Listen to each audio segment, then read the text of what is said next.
Welcome back to the deep dive. We are really glad you're here today because we're tackling something that I think makes almost everyone a little bit uncomfortable. You know that feeling, that urge to post a photo of your kid, spaghetti everywhere, first day of school? Oh, yeah.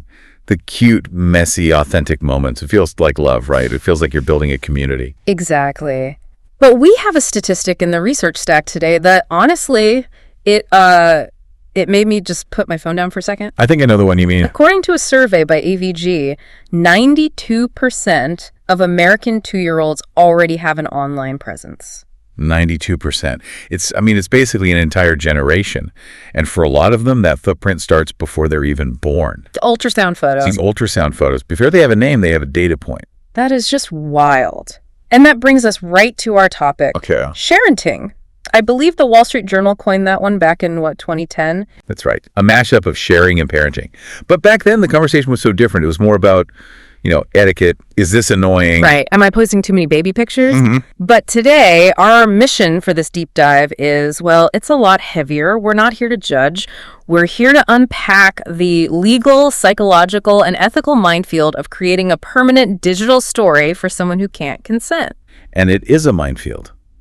The risks we're going to talk about, digital kidnapping, AI scraping, they sound like something out of a sci-fi movie. They really do. So to understand that risk, I think we have to start with the why. Why do we do it? Because the research suggests it's not just, vanity. Not at all. I think the cynical take is that it's all narcissism, but the sources paint a much lonelier picture. Yeah, that's what I thought too. Early parenthood is incredibly isolating. So parents, and the research points especially to mothers, they turn to social media as a lifeline. They're not just looking for likes, they're looking for solidarity. They're looking for advice. Is this normal? How do I get my kid to sleep? Exactly. It's a way of saying, I'm in the trenches. Is anyone else here with me? It's a validation loop. But there's a theory in the notes I want to dig into from Irving Goffman, the presentation of self. This is a classic. It is, yeah. From the 50s. Long before Instagram. And Goffman's whole idea is that life is a performance. We're all actors on a stage. We have a front stage self for the audience. The polished version. And a backstage self that's messy and private. Okay, so how does a toddler fit into that? Well, the researchers argue that children have become props in the parent's performance. The child is an extension of the parent's identity, what psychologists call the extended self. So if my kid looks happy and successful, then I look happy and successful. Precisely. The child image is used to manage the parent's reputation. The notes break this down into 3 categories of posts, which I found super helpful. You have polished, promotional, and intimate. Right. Polished is your Instagram aesthetic. The beige outfits, the perfectly clean playroom. That's not about the kid, really. It's about the parent's taste. It's lifestyle curation. Then promotional is the humble brag. Look at this incredibly complex lunch I made, or my 2-year-old is already reading. It's marketing your parenting skills. Yeah, it's saying I'm a good parent because my child is achieving things. And then there's the third one, intimate. This is the one that it feels the most dangerous to me. It's the trickiest. This is the messy stuff. The tantrums, the potty training disasters. To the parent, it feels like authenticity. I'm keeping it real. But what you're actually doing is showing the child's backstage. Yeah. You're taking their most vulnerable moments and putting them on the main stage for everyone to see. And a lot of parents would say, well, I'm careful. I care about privacy. But we have this study on first-time dads that just blows that idea out of the water. Oh, the privacy paradox, yes. So these dads, they claim to be super sensitive about privacy. They didn't trust corporations, didn't want to share data. But when you looked at their actual behavior, they were posting just as much as anyone else. The finding was that privacy concerns don't predict what you do. Your general social media habits do. If you're used to sharing your coffee, you're going to share your kid. The habit just takes over. That is so human, isn't it? We know better, but the dopamine hit wins. So let's make that abstract fear a bit more concrete, because the risks go way beyond just, future embarrassment. Well, it does start there. We now have adolescents saying, you hijacked my digital identity. Imagine trying to be a cool teenager when a Google search shows a video of you as a toddler crying over a dropped cookie. Instant bully material. You can't control your own story. Exactly. But then you get a layer deeper into things like digital kidnapping. You flag that Dallas case in the notes. It's It's a tough one to read. It is terrifying. So for the listener, a mother in Dallas discovers that a total stranger in New York has taken photos of her daughter off Facebook. And he wasn't just saving them. He was reposting them on his own profile, pretending the child was his daughter. He was writing captions, creating this whole fantasy life. That's just stomach churning. And the worst part is what happened when she reported it. The platform initially did nothing. They said it didn't violate their standards. How's that possible? Because the photos weren't violent or sexual, he was just pretending. And legally, copying a public photo isn't always a crime, even if it's morally repugnant. The law just hasn't caught up. And that's just one creepy example. The financial risk is so much broader. I'm looking at this Barclays projection. By 2030, they're saying Sharenting could contribute to £670 million in fraud. It's a huge number. And it's because parents are basically handing over the keys to the kingdom. Think about the security questions for your bank. Mother's maiden name, first pet's name. Your date of birth, what elementary school you went to. All things we post without a second thought. Exactly. You post the birth announcement, there's the date of birth. You post the first day of school picture, there's the school name.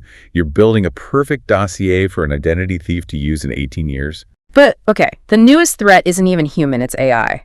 The Reddit threads in our research were going wild about this. This is the scary new frontier. It's not a person looking at the photo anymore. It's a bot scraping faces. Your child's face is biometric data. It's as unique as a fingerprint. And what's it being used for? Training facial recognition, for one.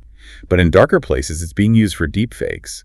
There was one user who said they found a child's face being used to market a sex doll. Oh, that is just nauseating. It is. And the terrifying thing is, once that biometric data is out there, you can't get it back.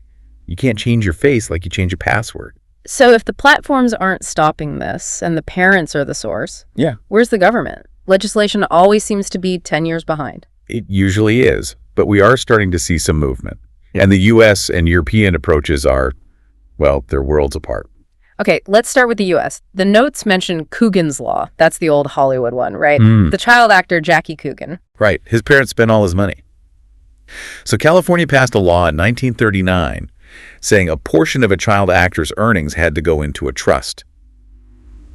But a family vlogger on YouTube isn't technically a child actor. There's a loophole. A huge one. But that's changing. We're seeing new laws in Illinois, California, Minnesota. Was there a catalyst for that? A big scandal? The Ruby Frank case. Yeah. The 8 Passengers YouTube channel. That was the huge family vlog where it turned out there was severe child abuse happening behind the scenes. I remember that. It was horrific. It really woke people up to the fact that these kidfluencers are working. They're generating revenue with zero labor protections. So the new laws are finally catching up, mandating trust funds and limiting work hours. But there's another part of that Illinois law that's even more important, I think. It's not about the money. It's about deletion. The right to be forgotten. When the child turns 18, they can request the content be taken down. Which is a start. But like we said with AI, once it's been scraped, it's out there forever. It is. But now look at France. Their new law from February 2024 is totally different. They're not focused on money, are they? No, they're focused on rights.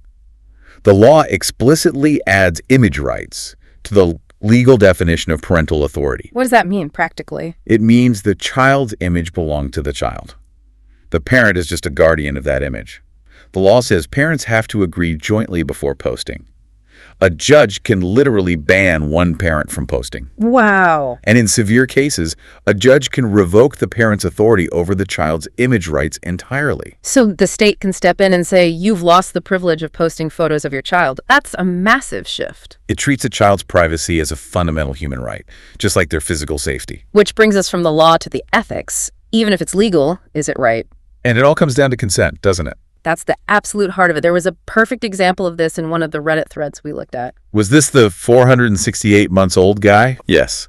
A guy posted a picture of himself holding one of those milestone signs. It said, 468 months old. I like beer and complaining about back pain. It's hilarious, but it makes the point perfectly. We would never tolerate that level of documentation as adults. We'd call it stalking. But there's another perspective in our research stack that really surprised me. It came from Islam Web about the concept of the evil eye. I saw that. At first it seemed out of place, but the logic is actually fascinating. It is. The spiritual belief is that if you display your blessings, like a beautiful, healthy child, you expose them to envy, which can cause harm. So the advice is to conceal your blessings. To protect them. Right. And the resulting behavior is exactly what the digital privacy experts are recommending.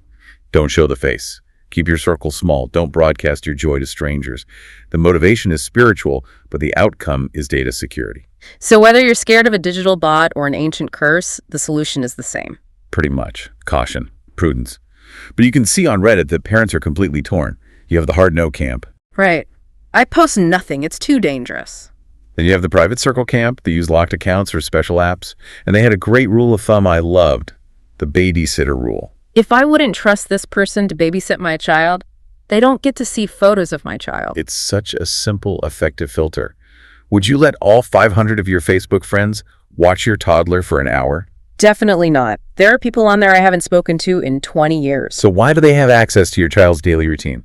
And then, sadly, you have the third camp, the it's too late crowd. The fatalists.